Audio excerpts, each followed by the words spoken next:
नमस्कार। सोचिए new year का जश्न मनाने के लिए एक ट्रिप प्लान हो और वो ट्रिप एक भयानक सपने में बदल जाए। आज हम एक ऐसी ही सच्ची और डरावनी कहानी जानेंगे दिल्ली के कुछ दोस्तों की, जिनकी हिमाचल के जिभी की ट्रिप बहुत ही खौफनाक रही। और ये कहानी उन्हीं में से एक ने खुद सुनाई है।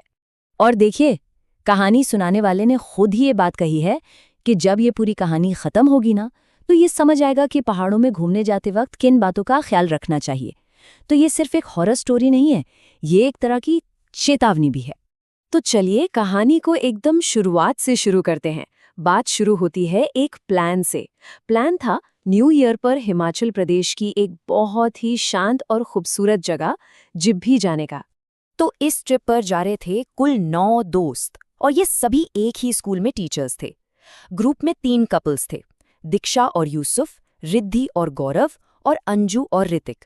इनके अलावा 3 सिंगल्स भी थे, विनीता, नूपुर और रोहन। और हाँ, ये पूरा ट्रिप रोहन ने ही ऑर्गेनाइज किया था। लेकिन ट्रिप शुरू होने से कुछ ही दिन पहले पहला बुरा संकेत मिला। रोहन, जिसने ये सब प्लान किया था, अचानक बहुत ज्यादा बीमार पड़ गया। मतलब इतना बीमार कि बिस्तर से उठना भी मुश्किल हो गया था। और उसे अंदर से ऐसी फीलिंग आ रही थी जैसे कोई ताकत है जो उसे जाने से रोक रही है, जैसे कोई कानों में कह रहा हो, मत जाओ वहां। अब जैसे तैसे रोहन ने हिम्मत तो जुटाई और ट्रिप के लिए निकल पड़ा। और बस यहीं से डरावनी घटनाओं का वो सिलसिला शुरू हुआ, जो एक के बाद एक चेतावनी की तरह उनके सामने आ रहा था। और सबसे अजीब बात जानते हैं क्या हुई? जैसे ही शाम 7:15 बजे उनकी बस दिल्ली से चली, एक झटके में रोहन की बीमारी गायब हो गई। बिल्कुल गायब। ऐसा लगा जैसे कुछ हुआ ही नहीं था। ये बहुत ही अजीब था। अब रात के करीब 11 बजे होंगे। बस एक ढाबे पर रुकी। रोहन वॉशरूम गया।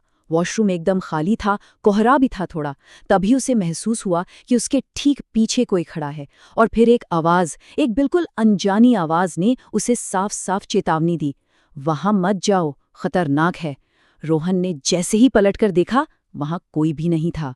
ढाबे से निकलने के बाद बस के अंदर चीजें तेजी से बिगड़ने लगीं। पहले तो रात 12:30 बजे के करीब दोस्तों ने बस में नाचना गाना शुरू किया, जिससे एक बुजुर्ग महिला नाराज हो गई। फिर रात के 1 बजे उन्होंने एक बहुत बड़ी गलती कर दी। उन्होंने जबरदस्ती ड्राइवर से घने काले जंगल के बीच बस रुकवा दी। और इसके ठीक 10 मिनट बाद जैसे ही सब बस में वापस चढ़े, दीक्षा पर हमला हुआ। किसी अनदेखी चीज ने उसका गला दबाया और उसकी गर्दन पर 4 उंगलियों के निशान साफ साफ दिख रहे थे। देखिए, बस का सफर तो सिर्फ एक ट्रेलर था। असली डर, असली खौफ तो जिभी पहुंचने के बाद शुरू होना था। वहां जो हुआ वो और भी ज्यादा भयानक था। सुबह के 5 बजे जब वो लोग और टनल पहुंचे, तब तक रोहन को ये यकीन हो गया था कि ये सब कोई मजाक नहीं है। दीक्षा के साथ जो हुआ, उसके बाद उसने फौरन अपने गुरुजी को फोन लगाया। वो दिल्ली में एक मंदिर के पुजारी हैं।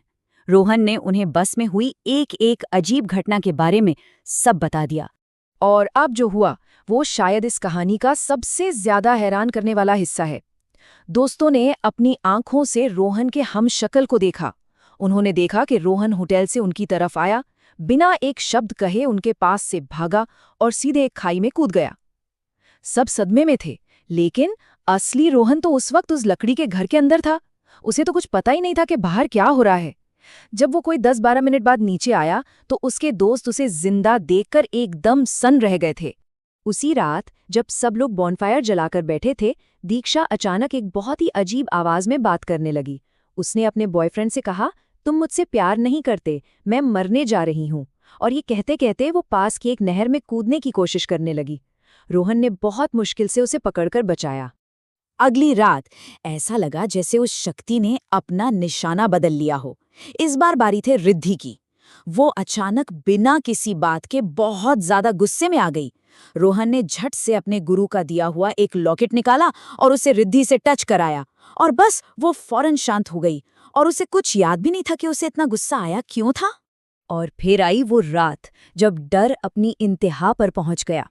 हुआ ये कि रिद्धि अचानक अपने कमरे से भागी और उसने खुद को रोहन के बगल वाले खाली कमरे में बंद कर लिया।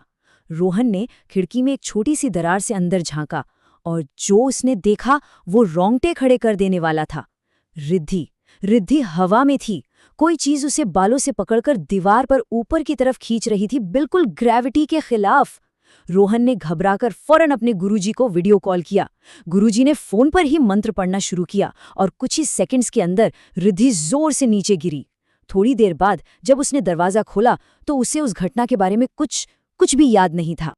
अब इन सब भयानक घटनाओं के बाद दोस्तों को समझ आ गया था कि उन्हें जवाब चाहिए और उन्हें यहाँ से निकलने का रास्ता भी चाहिए। तो उन्होंने तय किया कि वो किसी स्थानीय की मदद लेंगे। अब वहाँ एक पल भी रुकना खतरे से खाली नहीं था, इसलिए उन्होंने होटल वाले से अपनी बस के टाइमिंग के बारे में झूठ बोला ताकि वो लोग सुबह जल्दी से जल्दी वहाँ से निकल सकें। और वो सीधे पहुंचे मदद के लिए एक लोकल हनुमान मंदिर में। और उस हनुमान मंदिर में पुजारी जी ने आखिरकार इस पूरे रहस्य का खुलासा किया। उन्होंने बताया कि सारी परेशानी की जड़ जंगल में की गई वो एक गलती थी। याद है जब उन्होंने जंगल में बस रुकवाई थी? तो जिस जगह बस रुकी थी वहां एक पीपल का पेड़ था और उस पेड़ पर 2 आत्माओं का वास था। ग्रुप के कुछ लोगों ने अनजाने में उस पेड़ के नीचे पेशाब कर दिया था, जिससे वो आत्माएं नाराज हो गईं और उनके पीछे लग गईं। पुजारी जी ने उन्हें बचाने के लिए कुछ बहुत ज़रूरी बातें बताईं। पहली बात कि वो दोनों आत्माएं मंदिर के बाहर ही इंतजार कर रही हैं ताकि वो फिर से लड़कियों पर हावी हो सकें। उन्होंने सबकी कलाई पर एक रक्षा धागा बांधा। फिर उन्होंने सबको एक साथ एक लाइन बोलने को कही जिसमें उन आत्माओं से पीछे ही रुक जाने के लिए कहा गया था। और फिर सबसे ज़रूरी हिदायत कि ये लाइन बोलने के फौरन बाद वहाँ से निकल जाना है और चाहे जो हो जाए पीछे मुड़कर बिल्कुल नहीं देखना है, बिल्कुल भी नहीं। तो ये कहानी खत्म होने के बाद एक बहुत बड़ा सवाल हमारे सामने आता है। अगर पहाड़ों में या किसी भी नई जगह पर ऐसी ऊर्जाएं या मान्यताएं हैं जिनके बारे में हम बाहर वाले नहीं जानते, तो जब हम ऐसी पवित्र या सुनसान जगहों पर घूमने जाते हैं तो एक ट्रैवलर होने के नाते हमारी क्या जिम्मेदारी बनती है? ये सच में सोचने वाली बात है।